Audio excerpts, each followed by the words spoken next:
जय गजानन, जय काका जी। नमस्कार साथियों, सुनंदा पंडित संत अनुभव नामक इस YouTube चैनल पर सबका हार्दिक अभिनंदन। इससे पूर्व कि मैं अनुभव साझा करूं, आपसे नम्र विनंती है कि पसंद आने पर वीडियो को YouTube पर लाइक करें, शेयर करें, चैनल को सब्सक्राइब करें, बेल आइकॉन अवश्य दबाएं, जिससे नए वीडियो के नोटिफिकेशंस आपको मिलते रहें। आप भी अपना कोई अनुभव हमें बताना चाहें तो मुझे व्हाट्सएप नंबर 7026049660 पर लिख भेजें।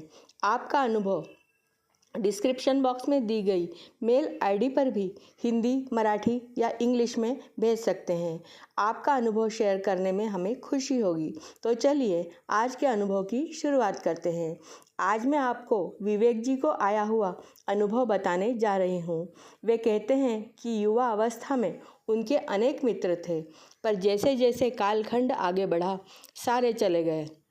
केवल एक ही दोस्त बचा, आशीष, जो मेरा सुख दुख का साथी था। आज भी मेरे साथ होता है। वह कहता था कि दोस्त सदा अच्छे दिनों के साथी होते हैं, विकट समय आने पर कोई साथ नहीं देता। इसलिए तू मित्रों में समय जाया न करते हुए गुरु गजानन महाराज की सेवा किया करो। मुझे उसकी बात समझ में नहीं आती थी। आगे जाकर सभी मित्र चूंकि रईस परिवारों के थे, सब शादी करके अपने अपने सेटल हो गए। मेरे पिताजी की फैक्ट्री बंद पड़ी, उनकी नौकरी चली गई, घर की परिस्थिति बिगड़ गई। सारे मुझे दोष देने लगे कि तू पढ़ लिख कर आज अपने पैरों पर खड़ा हुआ होता तो ये दिन हमें नहीं देखना पड़ते। मुझे भी टेंशन के मारे घर पर खाना निगला नहीं जाता था। मैं घर के बाहर टाइम पास करने लगा। मैं सुबह से उठकर गजानन महाराज के मंदिर में जाकर बैठता तो रात को ही लौटता। अब घर की हालत और बिगड़ने लगी। उधारी वाले चक्कर लगाने लगे। आशीष ने मुझसे कहा, तुम गजानन महाराज के मंदिर में बैठते हो तो उन्हें संकल्प करो कि सहायता मांगो। उसके कहने पर मैंने गजानन महाराज के मंदिर में उस दिन हाथ जोड़कर विनती की कि मुझे इस आर्थिक संकट से बचाइए। आपने मुझे बचाया तो मैं प्रत्येक प्रकट दिन पर गरीबों को आमरस पूरी का भोजन करवाऊंगा। मैंने ऐसा संकल्प किया और दूसरे ही दिन आशीष ने आकर मुझसे कहा कि तुम्हें पेंटिंग में इंटरेस्ट है, मैं तुम्हें पेंटिंग का ही एक काम लेकर आया हूँ तुम्हारे लिए, उससे तुम्हें अच्छे पैसे मिलेंगे। मुझे खुशी हुई कि मेरे पसंद के काम से मुझे पैसे मिलेंगे। वह मुझे एक सोसाइटी में लेकर गया। वहाँ मुझे उस सोसाइटी के रहवासियों के नाम बोर्ड पर पेंट करने को कहा गया। मुझे वह काम बहुत हल्के दर्जे का लगा।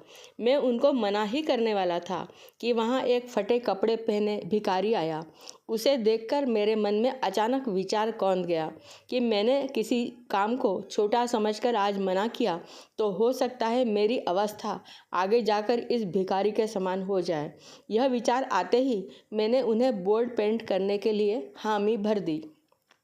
मैंने बोर्ड पेंट कर दिया। उसमें देवनागरी लिपि यानी मराठी में सबके नाम लिखने थे। उस बोर्ड पर मुझे 800 रुपये मिले। पैसे मिलने पर मैं उस भिखारी को किसी भोजनालय में ले जाकर पेट भर खाना खिलाया। उसने खाना खाकर मुझे आशीर्वाद दिया कि तुमने आज भूखे को भोजन करवाया है, तुम जीवन में कभी भूखे नहीं रहोगे। मुझे लगा कि ऐसा तो सभी भिखारी बोलते हैं, पर दूसरे ही दिन मुझे आशीष का फ़ोन आया। उसने कहा कि सोसाइटी के सेक्रेटरी साहब ने मुझे तुरंत मिलने बुलाया है। मुझे लगा कोई काम में गड़बड़ हुई होगी, अब उनकी बातें सुननी होंगी। यह सोचकर मैं वहां गया। वे मुझे उसी सोसाइटी के एक निवासी जो अतिशय प्रसिद्ध नामांकित लेखक हैं उनके पास लेकर गए। उनकी आयु 70 वर्ष से अधिक है। उनकी पुस्तकें प्रसिद्ध है, पर यहाँ उनका नाम बताने की मुझे उन्होंने अनुमति नहीं दी, इसलिए नाम नहीं बताऊँगा।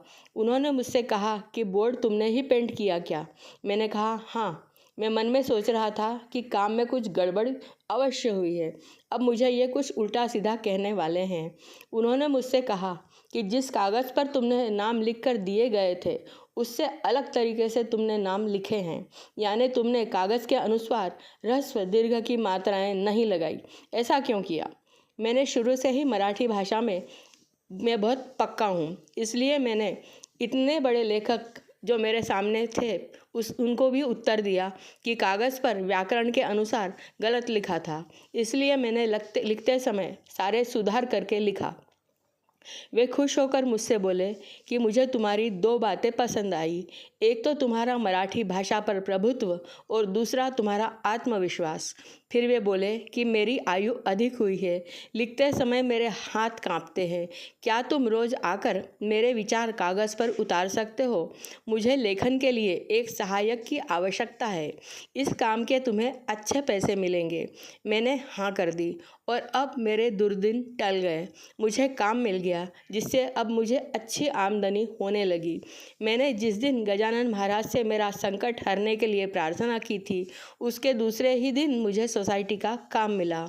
मैं उस काम को हल्का समझकर मना करने ही वाला था कि गजानन महाराज ने उस भिखारी को मेरे पास भेजा, जिससे मैंने अपना विचार बदलकर हाँ कर दी।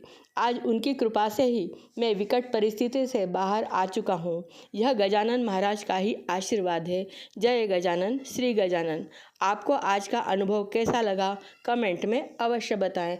अगले वीडियो में पुनः मिलेंगे, तब तक के लिए नमस्कार।